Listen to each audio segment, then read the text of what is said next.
This is VOA News. Reporting by remote, I'm David Byrd. U.S. President Joe Biden has called Friday's report on U.S. inflation a real bump in the road that is affecting American families. The government said Friday that consumer prices grew last month at an annual rate of 6.8%, the highest in 39 years.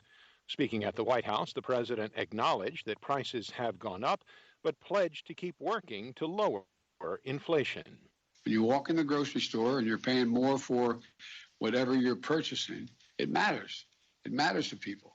When you're paying more for gas, although in some states we've got the price down below $3 a gallon, but the point is, it's not gone down quickly enough, but I think it will. Biden is hoping that his social and environmental legislation will counter the growth of inflation, but the latest report showing inflation rising at its fastest rate in nearly 4 decades is raising fresh questions about Biden's Build Back Better plan.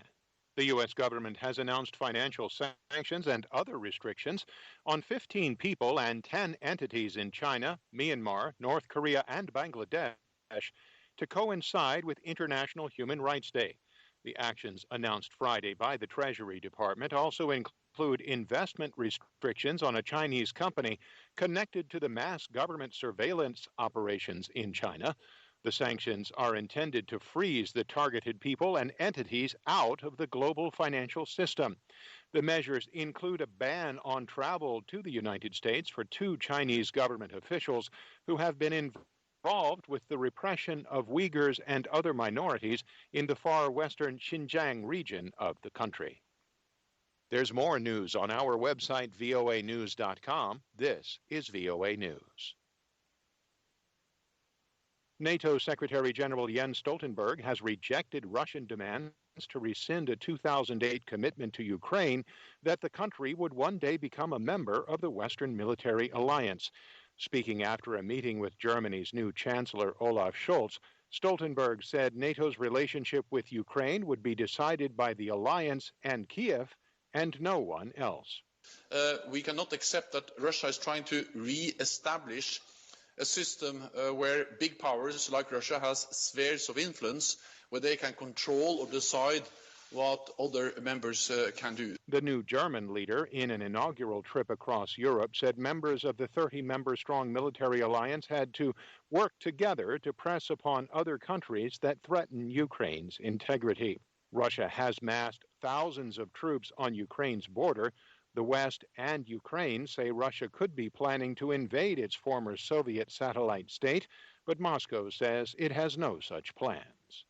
The U.S. Supreme Court has issued a ruling on a Texas abortion law that is sure to continue the legal battle. We get more from AP's Jennifer King.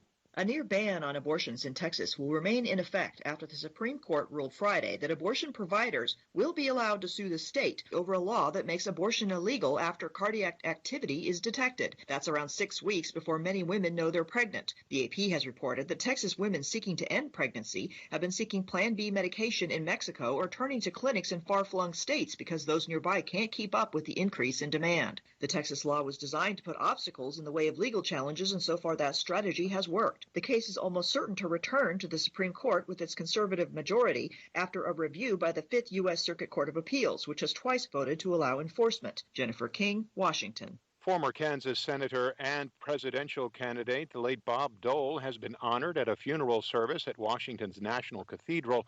AP's Sagar Magani reports. At Washington National Cathedral, God, I love the guy. President Biden noted 50 years of friendship with Dole, who died Sunday at 98, after a life the president says was marked by service, honor, and integrity. Taps is now sounding for this giant of our time and of all time, who nearly died after being paralyzed in World War II, but came back to become the Senate's leader and a GOP presidential nominee.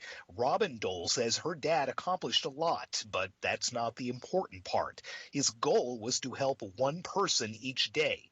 She says some days he helped 40,000. I will miss him so much. Sagar Magani at the White House. Reporting by remote.